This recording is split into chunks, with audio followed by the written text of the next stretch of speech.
Hey guys, I want to come on here and talk about Love After Lockup Season 2, Episode 26. And I don't know when WeTV is going to just stop putting all these. Are you going to just have Season 2, Episode 200? I mean, when are we going to transition to Season 3? At some point, it has to be Season 3. But in any event, I know that this is the third episode. However, I was kind of grappling with whether I wanted to do a review of this and quite frankly even watch it, because sometimes when the characters change, I don't really like it. And it seems like they got all new people now for this version of it, which is really why I think they need to just call it Season 3. But I just decided to watch it, give it a try. The majority of couples, I guess, are worth talking about. However, one couple I'm not going to talk about. There's, on every show, even 90 Day Fiancé, some of the couples I'm just not going to talk about. So just like I would skip past on the last season of 90 Day Fiancé, I would skip past Clint and Tracy. I'm going to do that on this one as well, because their situation is just simply not worth me talking about. Hey guys, I just want to give a quick shout out to everybody who subscribed to me on Patreon and who continue to support via Patreon. If you want to become a patron and support, you can click the link in the description box and become a patron to support the channel. You can also support via PayPal or through Cash App, and the links to those will be there as well. If you choose to support via Patreon, you will get access to exclusive live streams, exclusive contents, and any other content that I put there that is not on YouTube. And again, thanks and a big shout out to everyone who already subscribed. But in any event, so this episode started with Miss Plastic Lips Lacey. And this is what I'm going to call her because she's literally plastic. She's gotten multiple surgeries, as we can tell. And the surgeries don't even look good. My thing of it is, if you are going to get surgery, the surgery should look good. It shouldn't be very obvious that you got surgery. But in any event, she was waiting outside of the prison to meet Shane. And this is a scene that we've seen multiple times before they even put the season on. They had that image in the trailer. She has two different convicts, apparently, that she's dealing with. One is her fiance John. Shane, I guess, is her side dude. He's getting out before John, so that's who she's going to be frolicking around town with. She mentioned how she's pretty much sneaking around his back. Shane comes out and they hug, and then she talks about how hot she thinks Shane is. Shane is clearly 21 going on 40, and he says Plastic Lacey is the love of his life. He then talks about what he wants now that he's out of prison. It seems like with these women, and Miss Plastic Lips Lacey is literally no exception, but it seems like she's only interested in something physical with him. Because she started talking about how good he looks and how she wants to be the dessert for him. Mind you, she don't even know. This is what kills me about these women who are on these shows. They'll literally know that this man is in prison. They know the dynamic of prison. They know how homosexuality is running rampant in prison, yet they'll come out and immediately start kissing on and having sex with these men. No questions asked, it seems. They don't ask any questions. All of them are too hot in the pants, can't wait, literally taking blankets just in case they want to pull on the side of the road. Like, I've literally never seen anything like this. And interestingly enough, they can be like this and still maintain the reputation of being demure. It is just very interesting. But she starts kissing on him, not even considering that he could have possibly sucked somebody's dick in there. They're driving around, and Shane was talking about how meeting her is the best thing that ever happened to him. Meanwhile, he doesn't even know that he's just one of the felons that she's talking to. He ends up asking her for the code to her phone. And did y'all notice that her lips start looking like they were going to either one, explode, or two, crawl off of her face? I just thought that was interesting. But she gets a call from her felon fiance, John, and then she pulls off the side of the road to talk to him. Because, of course, whenever you have a situation where you're cheating on somebody, you have to put up the pretenses. And women are kind of better at this than men, I think, and that's why we end up not getting caught cheating as much as men do, because we find ways to maintain the same amount of contact and things of that sort. But John ain't falling for it. John feels like she's up to something, and he tells her that he knows that she's up to something, that she clearly doesn't want to talk to him at all. So he ends up hanging up on her, and she gets back in the car. Shane, meanwhile, was mentioning how strange it is for her to pull off on the side of the road for a phone conversation, but then said he trusts her nonetheless. So Shane's at the point where he's just happy to be out of prison. He's looking to get some, so he's not asking any questions. But I think as the show progresses, he's clearly going to start having an investment in her and asking questions. She's over here talking about she don't know how she's going to maintain both relationships and that surgery that she has. So she had her plate full. Like, seriously, like, honestly, y'all, she clearly got her lips done, her titties done, her booty done. Like, the level of surgery that she has is just ridiculous. Most notably, obviously, those are not her lips, and you can spot fake lips when you see it. But I'm not going to get into all of her surgery because we could spend time on that.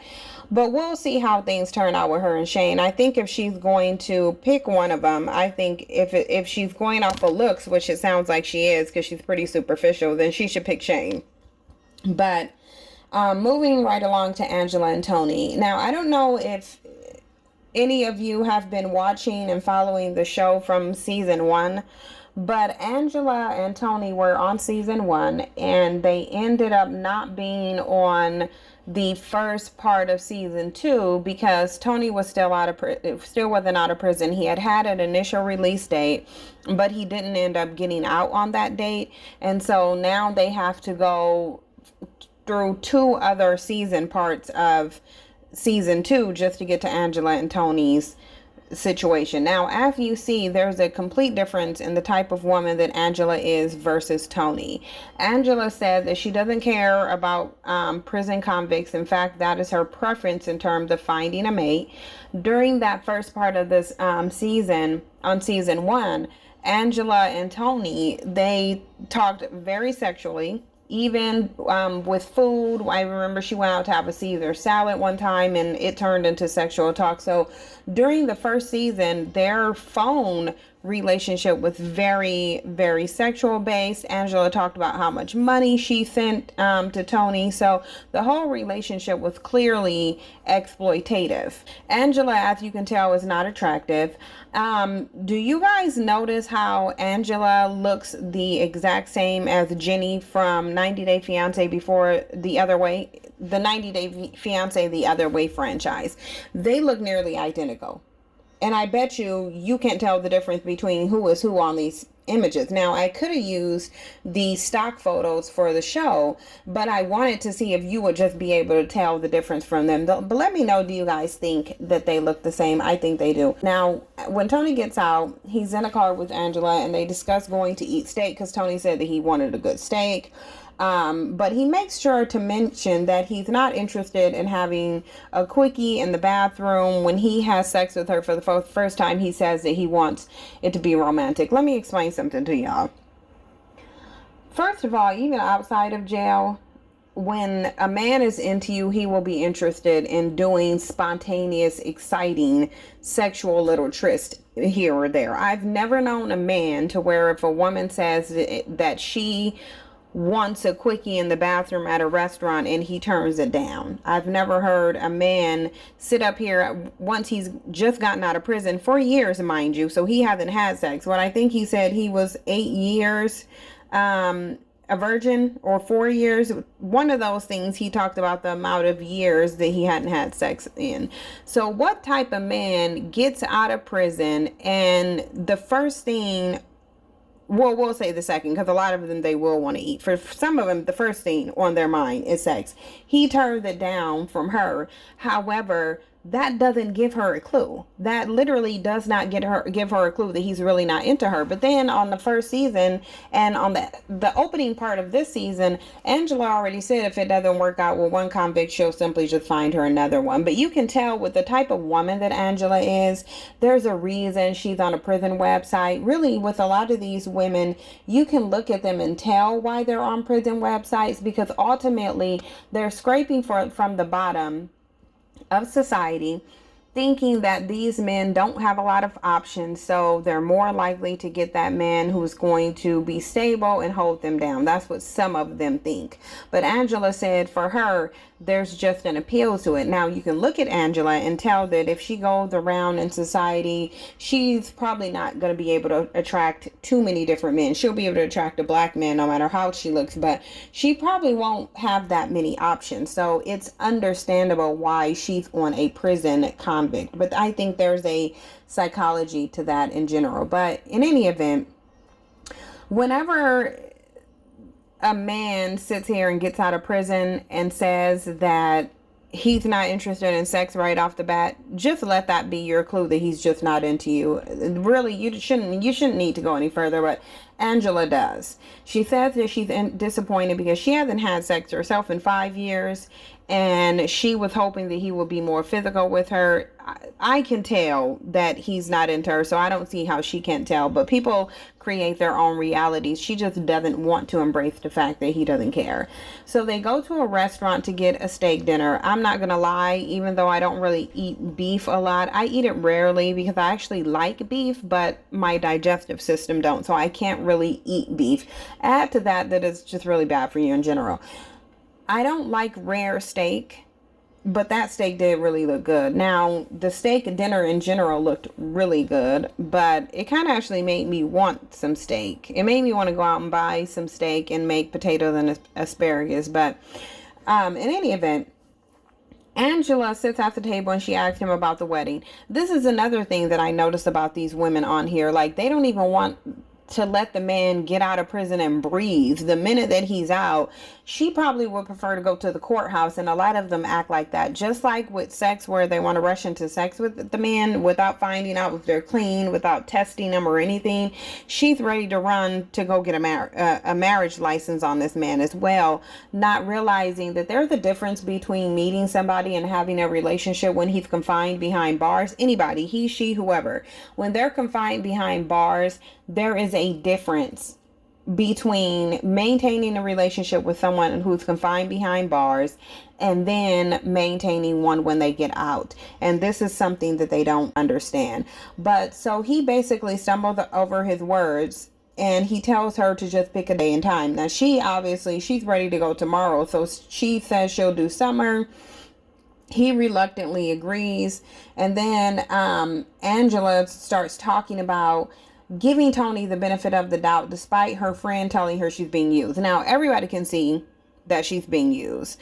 The man is already, upon her picking him up, giving her the red signs that she needs, but she's ignoring them because she's believing what she wants to believe. Ain't that a trip though? Like how a lot of people, they'll cry foul in the end, but ultimately a lot of people will convince themselves that a situation is the way that it's not. Cognitive dissonance is a trip. It is a trip because people stay recreating reality and justifying and telling themselves whatever they need to make it through. But I mean, again, how many options do she really have?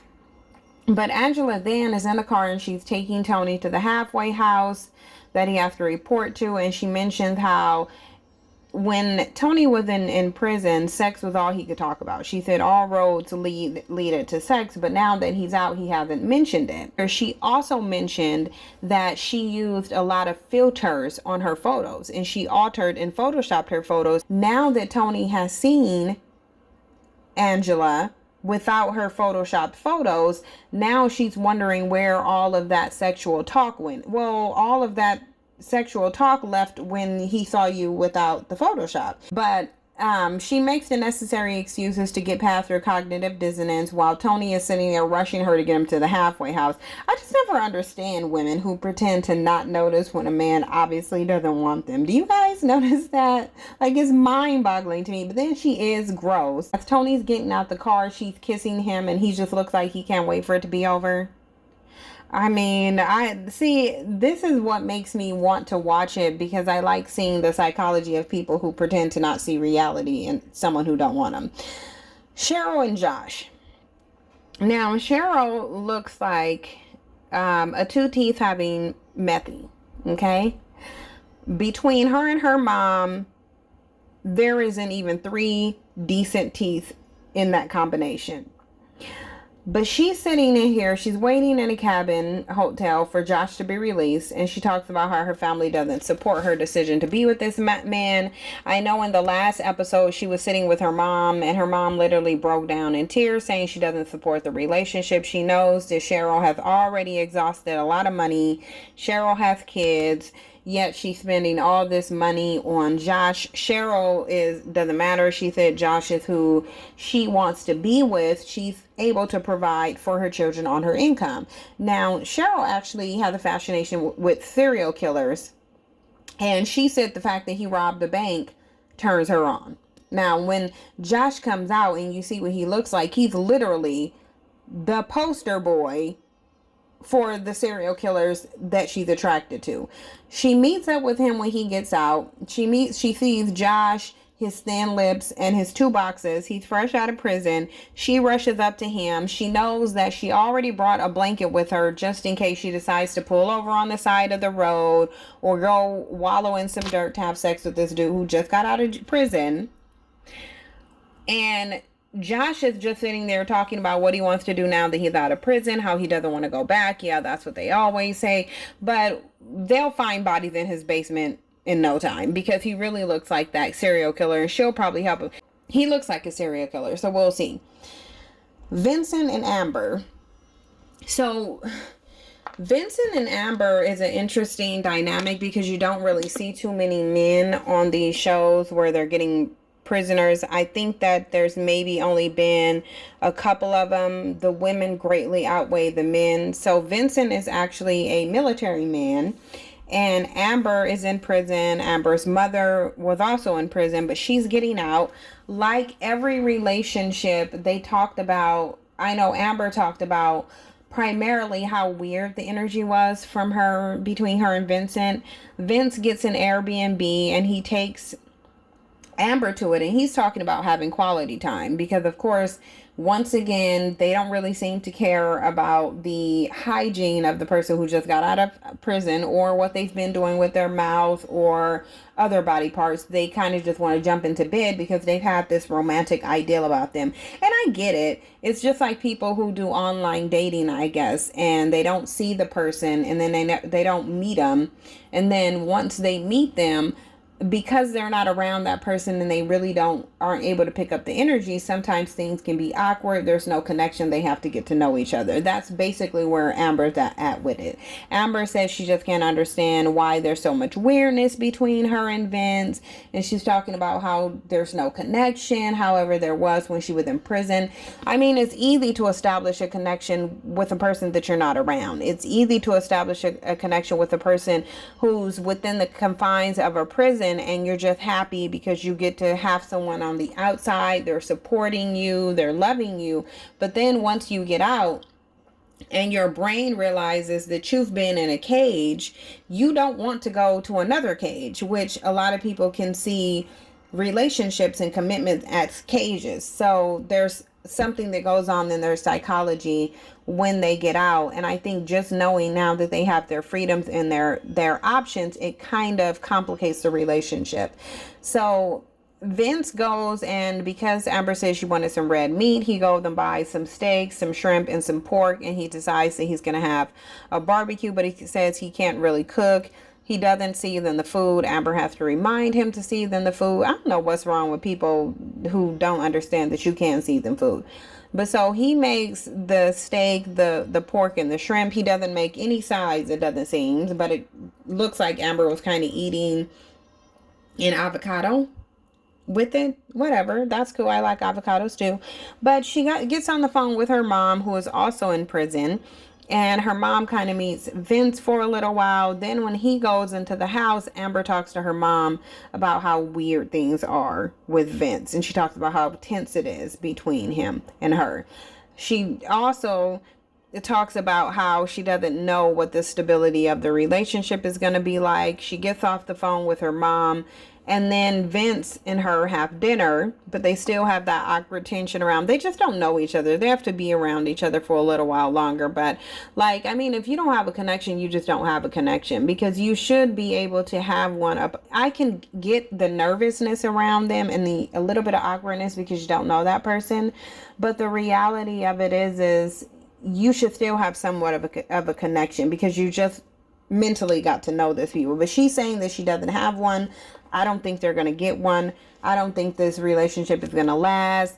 After they finished eating dinner, she went to her room and locked the door, and he went to his disappointed because he wanted some quality time. Y'all let me know what y'all think about these relationships. That was the review for Love After Lockup season 2 episode 26. Like, comment, subscribe, share the video. Thank you for your support, and I'll see you in the next one.